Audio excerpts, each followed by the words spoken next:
Portalcraft today. I want to see Definitely more Swordcraft today.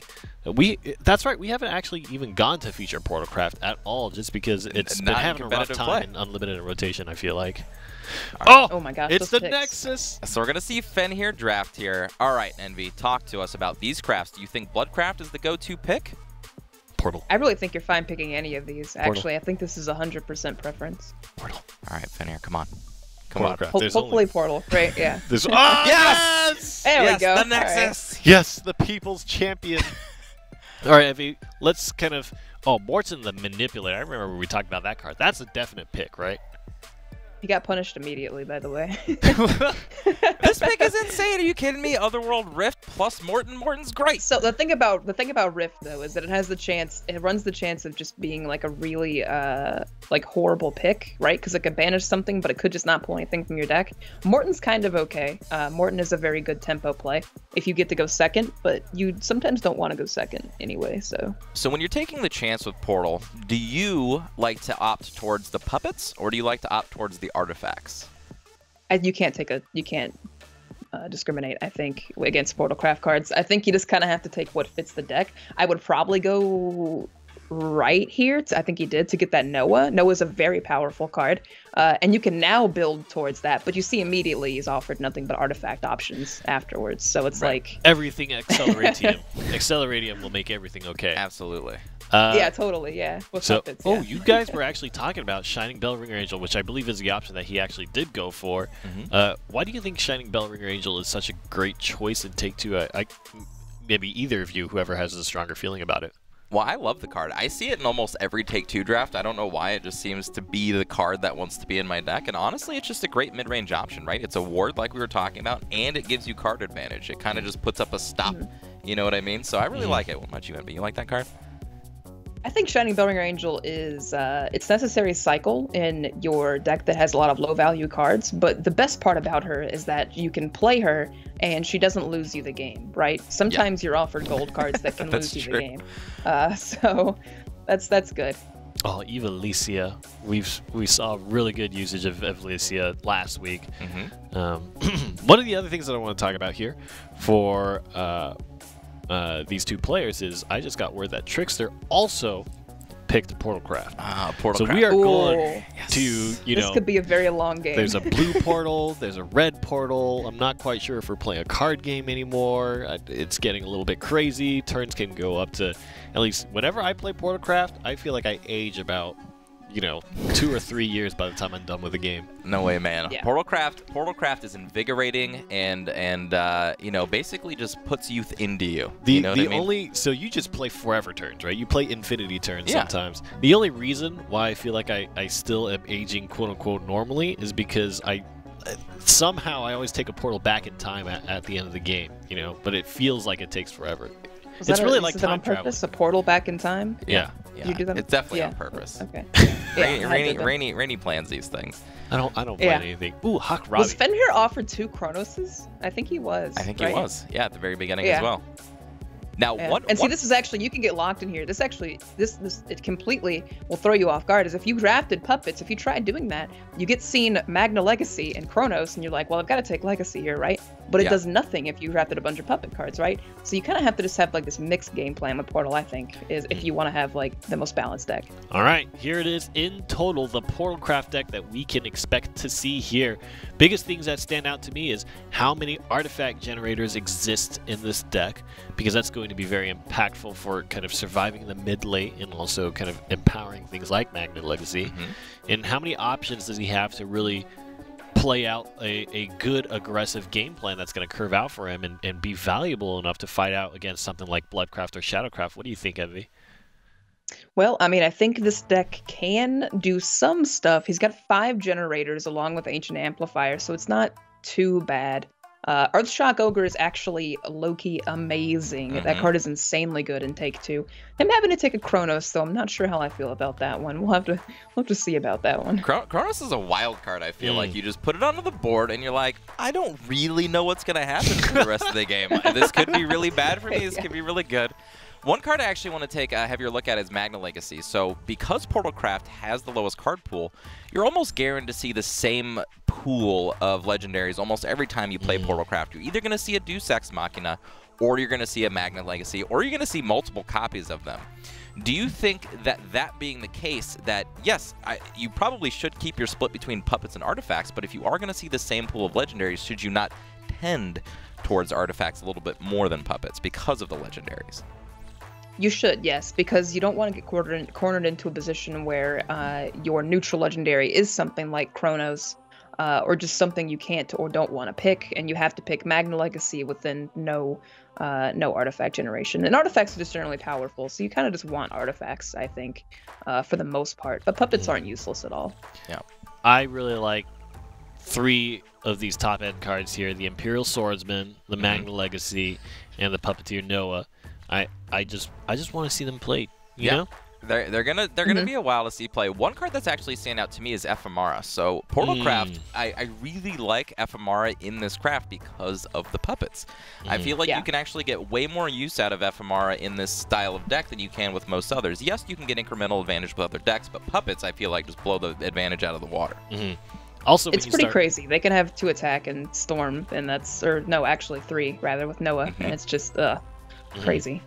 3 damage storms, just for free. For free. Yeah. Yeah.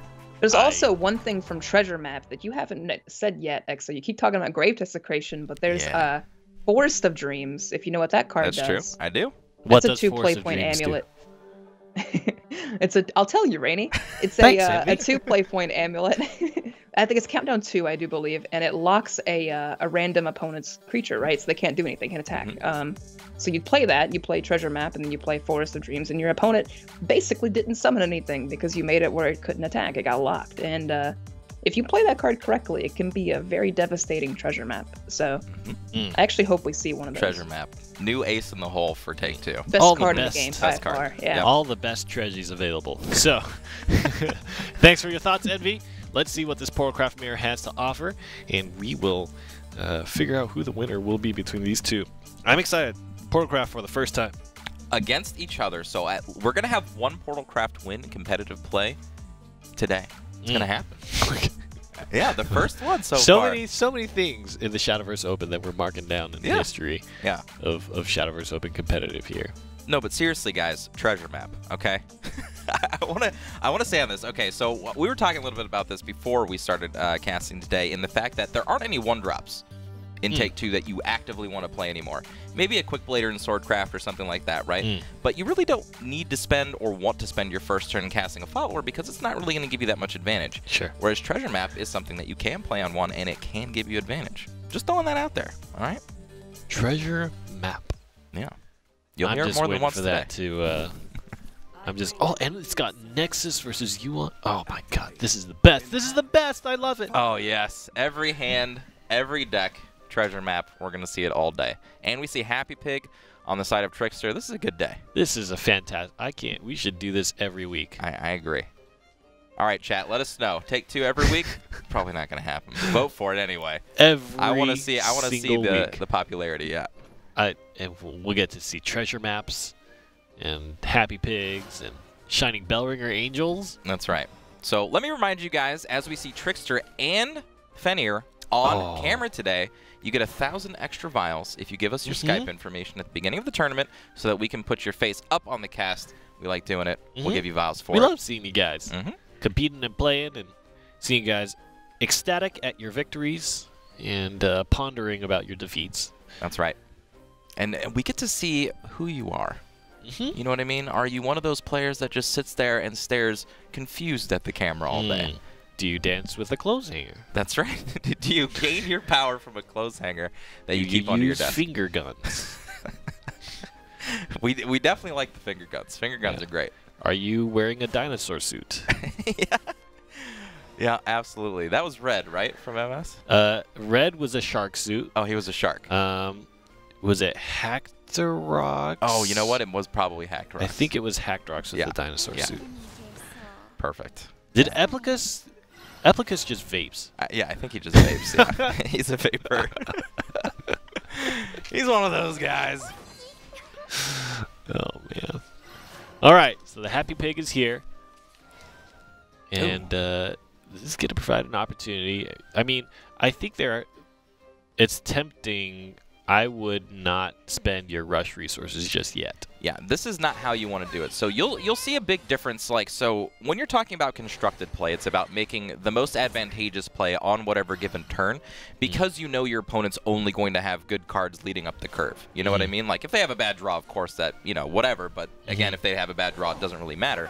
In Take 2, you really just need to trade resources the most effectively that you can. So saving your rush resources so that you don't have to spend evolution orbs in the mid game to the late game is really good.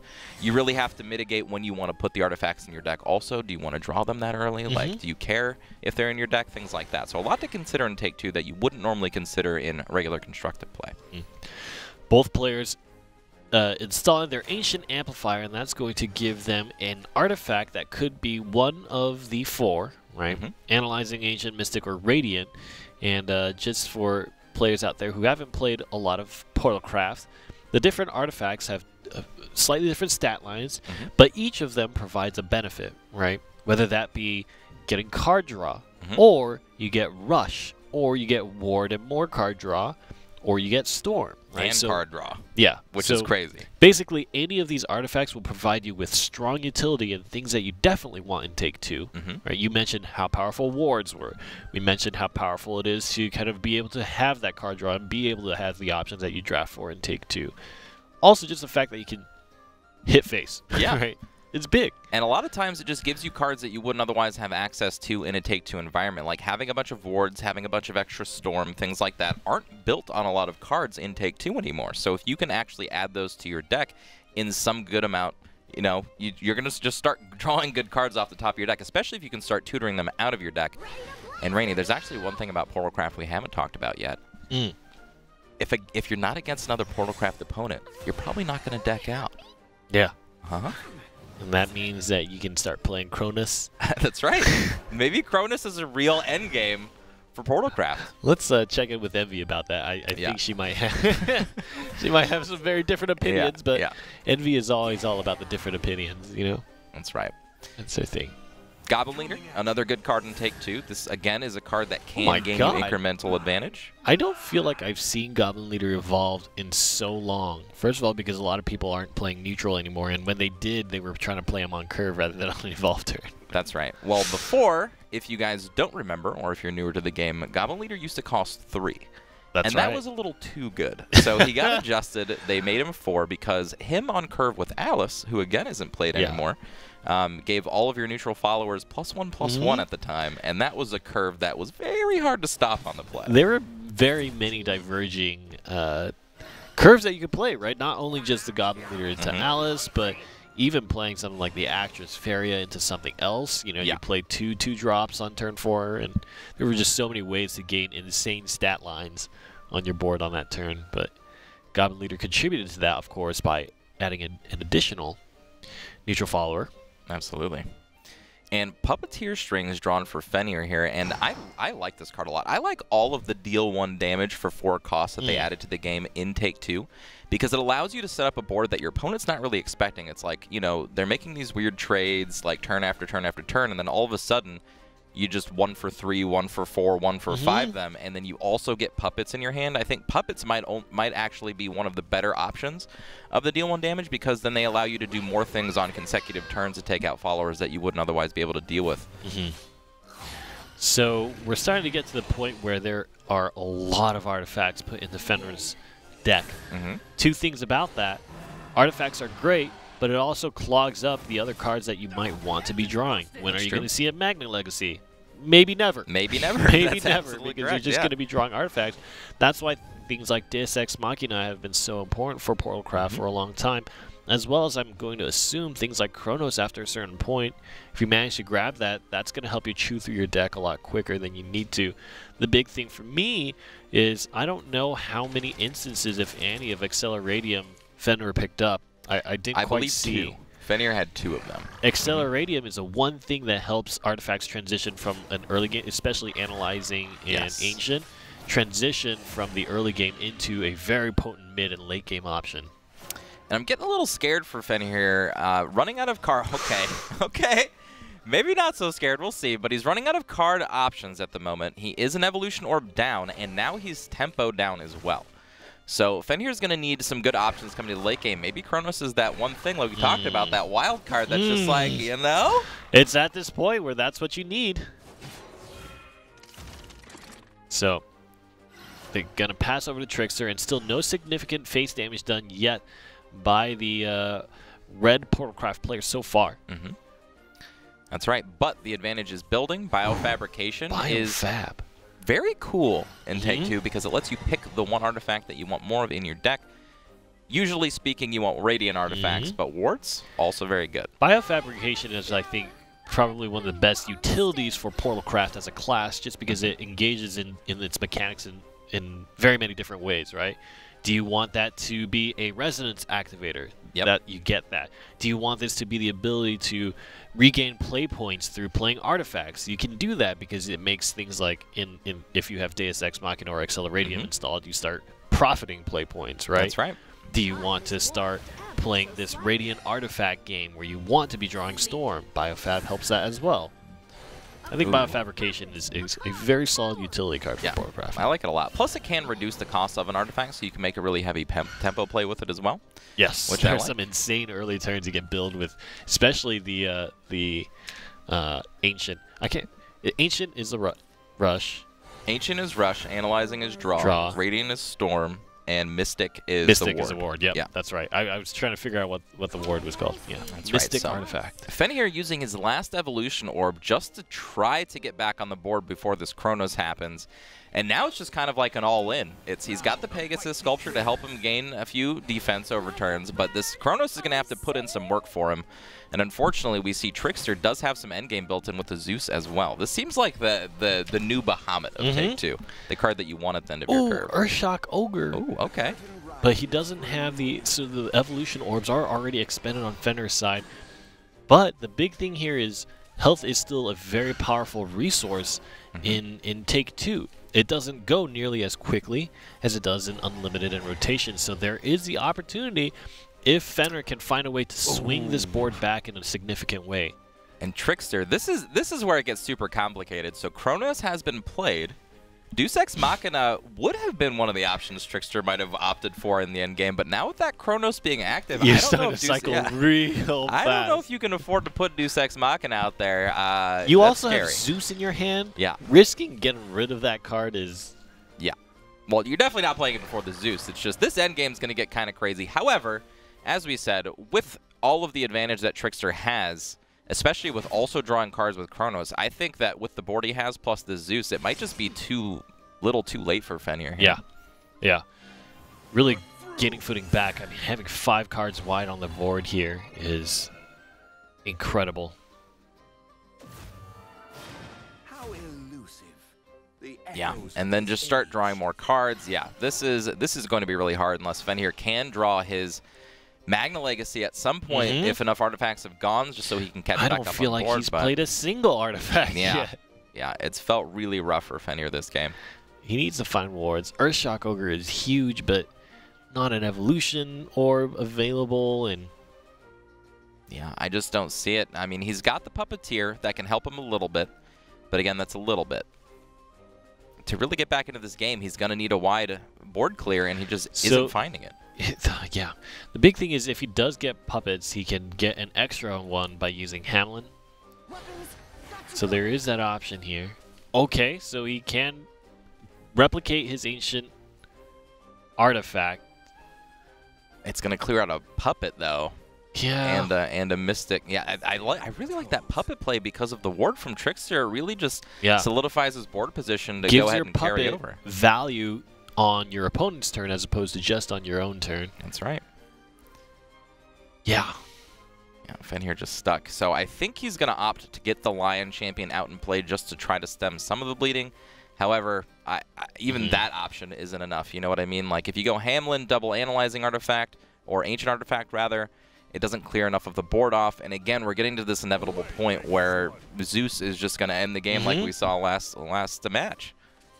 This is also what we're talking about in terms of Acceleratium, right? If he had Acceleratium, he could play the game plan where he plays the Ancient Artifact and the Lion Champion. and that'll feel really good, but he had to pick one or the other in this scenario. That's right. As a matter of fact, with that substitution in hand, this game is going to be over well before the Zeus even matters. Yep.